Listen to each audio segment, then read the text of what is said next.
That Don't Sound Right is a podcast about talking the way we did before the internet, when you could not prove anyone right or wrong. All the expertise was contained in the people involved with the conversation. I'm Peter. I'm Cecil, and I hope you enjoy our conversations. And as you listen, if you find yourself silently saying, "That don't sound right," send us a comment. You're one of us. Hey, this is Cecil for That Don't Sound Right. Come join Peter and I next week at the West Salem Public House in Winston-Salem. On September 14th, we're going to do a live broadcast starting at 8 o'clock. Get there a little early. But this will be our first shot at doing this. We hope you can join us. Again, that's at West Salem Public House at 8 o'clock, and we hope to see you there.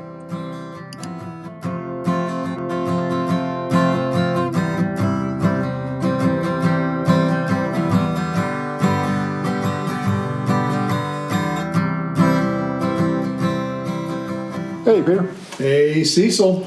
Hey, it's good to be back here at the TDSR recording studio in Carport at the Camel City. Yes, it is. Camel City. So if you are just joining us, Camel City is the nickname for where we live.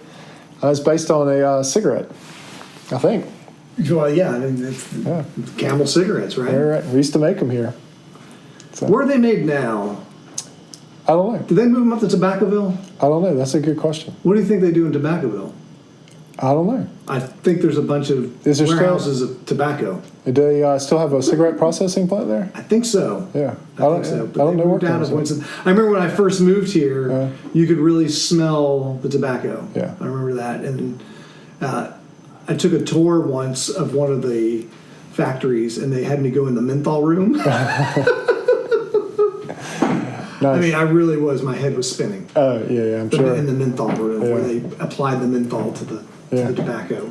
Well, I work in an old RJR warehouse, and so on a really hot day in the back, you can still smell the tobacco. No kidding. Yeah, but this is a complex of 20 warehouses, and I can only imagine what it must have been like when all 20 of those warehouses, double-decker warehouses. If I remember right, those floors are super thick. They could support tractor trailers, right? They can support forklifts upstairs. Okay, yeah, all right. Yeah, absolutely. But you can just have that faint, sweet smell of tobacco in there on a really because it's all made out of it's all wood. Yeah. All the warehouses are wood. Yeah, just soaked all that stuff up over the years. Man, that's pretty wild to think what it was like back then. Yeah, just a little city of trucks coming in and out with North Carolina tobacco. That's right. Yeah. So what episode are we at here now? We should be right at 49. So we're at 49. Mm-hmm. So we're coming up on 52. We've got some kind of exciting things to announce. I'm going to go ahead and give a teaser on what's going on. Yeah. We're going to have our own website. We're going to have our own podcast website. Wow. So I've been doing the research into this, how to set it up, how to get a domain. And I think I've got a piece of information for you that you might react to. What's that? So I was looking for a domain name for us. Right. So the natural one will be, I'll guess, the natural one would be tdsr.com. Yeah, that sounds like a good one to me, right? Yeah, tdsr.com. Yep. So in order to set up a website, you have to first get your domain. Yep. And then you've got to find someone to host it. And then you find a web builder site that helps you manage your website. Yep. But the first is the domain name. And so I went searching for domains. And I thought, TDSR, because that's a short something we say all the time. Yeah. Well, domain names go up in price the shorter they are. Really? Yes. Huh. The simpler the domain name, the more it costs. Huh. So, your typical domain name will run you about $12 a year. Really? Right. That's reasonable. You want to guess what tdsr.com will run you? I can't imagine. You want to guess? $100 a year. $19,000. A year? Yes, $19,000 to buy that. To buy it. So then you have it. Yeah, then you have it. So that's not the hosting of it. No, that's not the hosting. Is that just a one-time charge? $19,000. Someone owns the tdsr.com. So if there's anybody out there listening to TDSR that wants to give us $19,000, or if the big server at Alibaba in China wants to turn it over. Oh, they own it. They're the ones that own it. Because you can look up to see who owns it. Right. So I remember this happening a while back. Have you ever heard of cyber squatting? The term. Yes. Have you heard of the term cyber squatting? Yeah, I've heard of that. What do you know about it? I don't know anything about it. I've heard the term. Oh, so cyber squatting is literally people find websites, domain names that they think someone else would want. And they go ahead and snatch it up and hold it in their name. Squatting on our name. Basically is what's going on. So they just pay $1 a month to whoever you buy these from. I haven't really figured out why do I have to buy any kind of domain name? I haven't figured that part out. Well, I have to pay a monthly fee for a domain. That's even to a different company. That's not even the hosting company. So these people or companies will they'll just go ahead and buy speculation. And so this is one of the famous ones I remember was, you remember the gasoline company, Mobil? Yeah. And then there's Exxon? Yeah. And then they merged to Exxon Mobil. Right.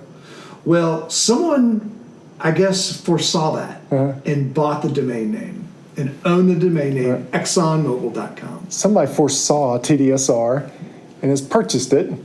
And they're trying. Well, what they didn't foresee is how much money would make, because they wouldn't have charged $19,000 for it. $19,000. But it was in the millions that they had to buy that domain name, ExxonMobil, to get it. Oh man! So they could use it.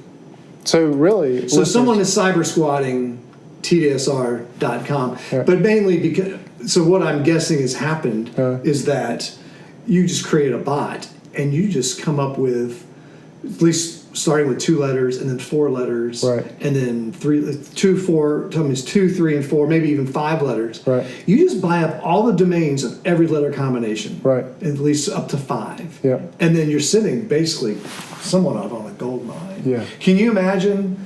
American Airlines. You know what their domain is? AA.com. Is it really? Can you imagine how much they had to pay somebody for that? Oh wow. So there you go. Right now, Alibaba is squatting on our domain name. Right. For $19,000, you can ransom this for us. That's right. And get it for us. I think in the meantime, I'm going to buy 2 domain names. What are you going to buy? I'm going to buy thatdon'tsoundright.com. A lot of letters, lower price. Right, but the search engines like that because it has some popular words in it. It has the word sound. Right. And right. So it has those 2 words in it. So when you're doing some searches, it'll pop up. So thatdon'tsoundright.com. And then the other one is tdsrpodcast.com. That's available. Oh yeah, and that's our Instagram handle. Yeah. So I'm thinking we're gonna own those 2. Good. And actually, by the time everyone hears this, I've already bought them. So I'm trying to come up stealing them or anything and sell them back to us. That's why I wanted to make sure I got them before I even mentioned it, because. That's the thing, is someone might get the idea. Now, had y'all done that, we would have been really proud of you. Now you're thinking like TDSR Nation. That's great.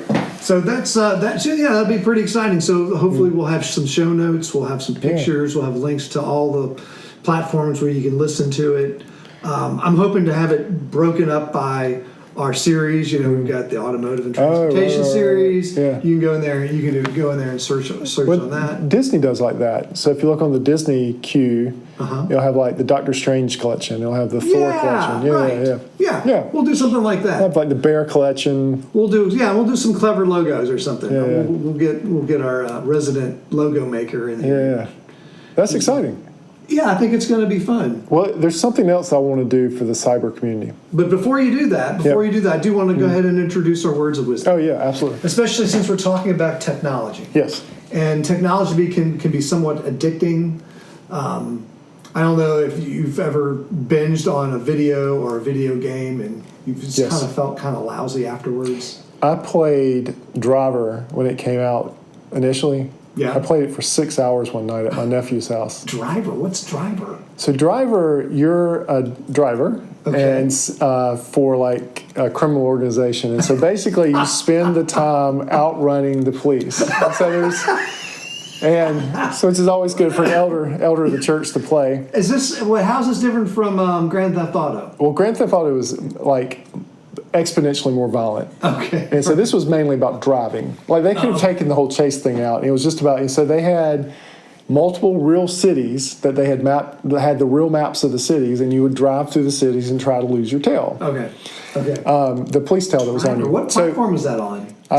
It was like on a, I don't know. I don't remember what platform it was on. So, but the game is you couldn't start playing it until you passed a driving test. So there were certain skills you would have to demonstrate, and then it would let you into the game. And so it was very hard to, it wasn't an easy game to play. Right. You had to have, so I passed all the driving stuff. It took me a while to do that. And then I played the game for 6 hours, and you would be driving through Miami or New York or wherever. And it was super fun. And the violence was super low. Like, you didn't have to kill anybody or anything like that. You just had to drive. Well, since we're talking about confessions on games, so if my wife is listening, she is rolling her eyes, maybe even chucking her phone out the window. So my good friend, he was visiting from out of town, and we would used to try to play video games with each other online, but it was through the modem, Yeah. My brother and I used to play Civ together. We would try to play those games together. I think it was Wolfenstein, Castle Wolfenstein. We tried to play, but it was terrible connections. Anyway, he came into town. And at where I was working, this was before network security and anything. They just had a wide open network. Right. So we went into work, and we jumped on 2 different computers, and we played this game called Descent. Do you remember Descent? I remember Descent. Yeah. And we played that game, So this is while I was dating my wife, who was not my wife at the time. Yeah. But we were dating, and we were supposed to go out to dinner, and she was going to meet my friend, who came down to visit. Right. And we started playing, and we got into this time warp. And it wasn't until 10 o'clock that we crawled out of there and realized we completely blew off my girlfriend. Oh, wow. She still married you. She's still married, but there was definitely a red flag. That was quite a descent into Descent. But one thing that just occurred to me though about video games is, at least in the way I'm wired, is that it's a puzzle for me that I want to solve. Yes. And I just came to that conclusion just a couple weeks ago. Right. Because when we were in Mississippi visiting the in-laws, they got out some puzzles, jigsaw puzzles. Right. They got out just jigsaw puzzles. Yeah. And after everyone went to bed, I kind of walked over to the table and I looked down. Right. I looked down, and then my eyes started looking around the table, and then I picked a piece. Right. And I said, okay, I'm just going to solve this little piece. Yeah. And then I kind of took back, and then my eyes got big, and I saw something else. I'm like, I'm just going to do that. Yeah. Then you sat down. I never sat down. Oh, really? And before you know it, it was 2 a.m, and I solved the 1,000-piece puzzle. Yes. I know. Do you remember Half-Life? Oh, yeah. That's another one. That's another one that my friend and I, we like to play. Yes, Half-Life. Big puzzle. Oh, yeah. Big puzzle. Yeah. And then, you try and you try and you try, and then you go look at the cheats, and you go back and you try and you try and try and say. That's why I'm actually very tempted. Like, I've been off video games for a while, but the new one that came out, and it's like I can't remember the name, but it's super hard, but that's what everybody loves about it. Okay. It's very inaccessible. Oh, all right. But I can't remember. I can't think of the name of it. Well, that don't sound right. That don't sound right. Yeah. So anyway, when it comes to technology, we talked about this. My words of wisdom that it is a good practice to take a break from technology. And when I say technology, I mean screens, computers, tablets, whatever. Maybe even listening to podcasts, except for ours, because you would not get these words of wisdom if you didn't listen. That's right. It's good to take a break from technology 1 hour a day, 1 day a week, and 1 week a year. So I do a sabbatical, not from all technology, but from news technology on Saturday and Sunday. You don't read any news sites on Saturday and Sunday. Yeah. So I'm in partial compliance with your words. Well, that's fine. You're doing some kind of break. Right. Yeah. So you have something about technology you think so this won't sound right. Right. The problem doesn't sound right, but we're going to solve it as a TDSR community. Okay. We're going to enter a new word into the lexicon. Oh, you're creating a new word. We are going to create a new word. We're going to create it. Yeah, we're going to do it tonight. All right. As part of the podcast. So here's the problem. Have you ever been on any type of social media, no matter what it is, but some type of a social media or even your email, Okay. and you see something, Right. and you're like, I want so-and-so to see this. Okay. So I see something. I see something about an engine on Instagram, and I'm like, I want to show this to Peter. All right. So then later that day, so I've looked at this thing 5 or 6 times during the day on my own at this particular site on the Instagram. I see you. I was like, hey, Peter, I want to show you something on Instagram. And you can't find it. You can't find it. There was a comedian, I watched him every day for a week on Instagram. He would be the first thing that popped in my Instagram, like the Multa feed. Yeah. He was always there. I saw somebody, it's like, oh, hey, I got this comedian I want you to see. Opened it up, could not find him. It was like he had never been on Instagram. I just had that same experience just yesterday. Really? I know exactly what you're talking about. And then the person that you're trying to share it with is like, I have no interest in whatever you're trying to share with me. I completely lost interest. Yeah, in fact, yeah. I was vaguely interested when you said you had something, and you can't find it. Yep. I'm out. I'm out. I'm out. Completely out. And it happens with email. It's less insidious with email, but you'll be like, oh, yeah, I got that email during a meeting. You're like, oh, I'll pull that up. And then you start looking for it. Oh, you spend half the meeting looking for it. You spend half the meeting looking for it, and everybody's like, there was never an email. That's right. He's absolutely lying. Right. Yeah. But you can't find the email. Can't find the email. You can't find the link. Yes. You can't find the post. Right. Whether it's Instagram or Facebook or whatever. TikTok, I don't care what it is. It's gone. It disappears. So and it's like the search engines on those platforms don't want you to find it. Right. They don't want you to go back in time. Yeah. They only want you to look at the new stuff. Right. And so it's like with the email, you know what you're searching for, and it is nowhere to be found. See, there's no sense to that. Email doesn't care. Email is agnostic. Yeah, but it goes away. It does. And that doesn't matter how you have it organized. If you've got it organized by conversations or whatever, it vaporizes. It's almost not even worth organizing your email. Yeah. You might as well just do a word search and hope you find it. Because if you don't find it, it's not there. It's not there. So what's the word? I think we need to create a word for this phenomenon. Oh, so you don't have a word. Well, I have an idea for a word. Okay. I think we should call it metaflick. Metaflick. Metaflick. F-L-I-C. I mean, M-E-T-A-F-I-F-L-I-C or C-K, however you want to do it. Metaflick or metaflick with a K should be the word that we enter into the lexicon. Metaflick. So metaflick. M-E-D, media flick. Media, so metaflick. M-E-D-I-F-L-I-C-K. Well, you had me at Meta because of the company called Meta that deals with social media, but you're talking M-E-D-A now? Yeah, like media flick. Media flick. Like M-E-D-I-F-L-I-C. Could you go with that? Is that a word? Let me type that in again. Tell me it again. M-E-D-I-F-L-I-C. F-L-I. Media flick. Kind of rolls off the tongue, I think. When you write it down, it says Mediflick.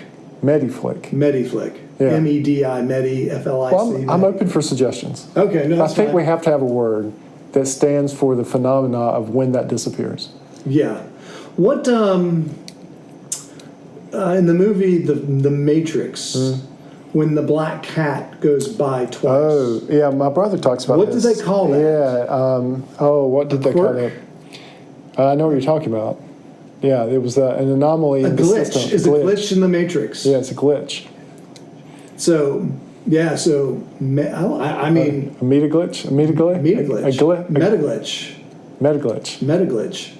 Huh. Metaglitch. So maybe it's got to be something snappy so people can say it like it. Yeah, so you're sitting there. Okay, so here's how you use the word, right? Yeah. So correct me if I'm wrong. Cecil, I got that email here. Let me look for it. Right.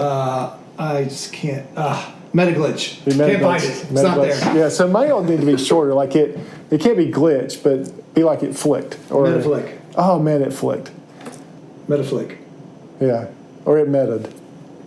But meta or flicked. It flicked. You know, this is interesting that we do this. Maybe. We want to bring Emily and Ella, yeah. our daughters, back on here because there's a whole new language going on in the TikTok world. Yes. I got introduced to some of this. I've got some of it too, and my mind is blown. Is flop one of the words that you've learned? Flop. Yeah. That was one that I learned recently. No. There's 3 words for like you can flop, I'll have to get them back on. I don't have flop. So, do we decide on the word tonight? Or do we put it out there and see if people want to give us... Let's see if people send us something. So, by now you should have the premise of what we're looking for. So, we're looking for the word for when something disappears out of social media that you were trying to show someone else. Right. And not necessarily, or something on the web. Right. Whether it's email, a link, a post. It glipped. It tdsr'd. It surd. That's it. Tdzr'd. We'll let them run with that. Yes. So help us create this word, because once we create it, we're going to talk about it on here. That's going to be the word for the phenomena, and then we're going to see if it catches on and comes back to us. Because it'll be on the website. All right, that's right. We'll put that on the website. So that is your assignment. What is the word? So we're working with Metaflick right now, but we're open to suggestions. Right, we are. Yep. Perfect. So we have now come. We need to have a term for when you come to the end of a TDSR episode. Well, what'll happen is it'll be what happened to that episode. Well, it got metaflicked. It got metaflicked. Maybe metaflick will be the word. So it's been fun, but keep talking and stay curious.